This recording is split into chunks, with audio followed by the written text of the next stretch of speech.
ഞങ്ങൾ ഈ ഭൂമിയിലില്ലെങ്കിൽ ഈ ഭൂമി തന്നെ അവശേഷിക്കേണ്ട കാരണമില്ലെന്ന് ഒരു രാജ്യം തീരുമാനിച്ചാൽ റെഡ് ഹാൻഡ് സിസ്റ്റം അഥവാ perimeter. What if I told you, മനുഷ്യരാശി മൊത്തം നശിച്ചാലും ഈ ലോകത്ത് ഒരു ന്യൂക്ലിയർ വാർ സ്റ്റാർട്ട് ചെയ്യാനുള്ള സിസ്റ്റം ഒരു രാജ്യത്തുണ്ടെന്ന്. പുട്ടിന്റെ റഷ്യ സോവിയറ്റ് യൂണിയൻ ആയിരുന്ന കാലത്തായിരുന്നു റെഡ് ഹാൻഡ് സിസ്റ്റം ഡെവലപ്പ് ചെയ്തത്. 1947 കോൾഡ് വാർ, ന്യൂക്ലിയർ വെപ്പൺസ് പോലുള്ള highly mass destruction weapons develop ചെയ്യുന്ന ടൈം. ഈ ടൈമിലാണ് Soviet union red hand system develop ചെയ്യുന്നത്. മനുഷ്യന്റെ ഒരു ഇൻസ്ട്രക്ഷനോ കയ്യോ ഇല്ലാതെ ലോഞ്ച് ചെയ്യാൻ പറ്റുന്ന nuclear missiles, hence the name red hand. Automatic missile launching system.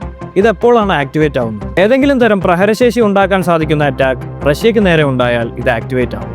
Mainly nuclear attacks. ഇന്ന് ലോകത്ത് ഏറ്റവും കൂടുതൽ ന്യൂക്ലിയർ വെപ്പൺസ് കൈവശമുള്ള രാജ്യം റഷ്യയാണ്. 5000-ഓളം nukes. Red hand system activate ആയാൽ ഈ 5000-ഓളം ന്യൂക്സും ആക്ടിവേറ്റ് ആവും അറ്റ് എ ടൈം.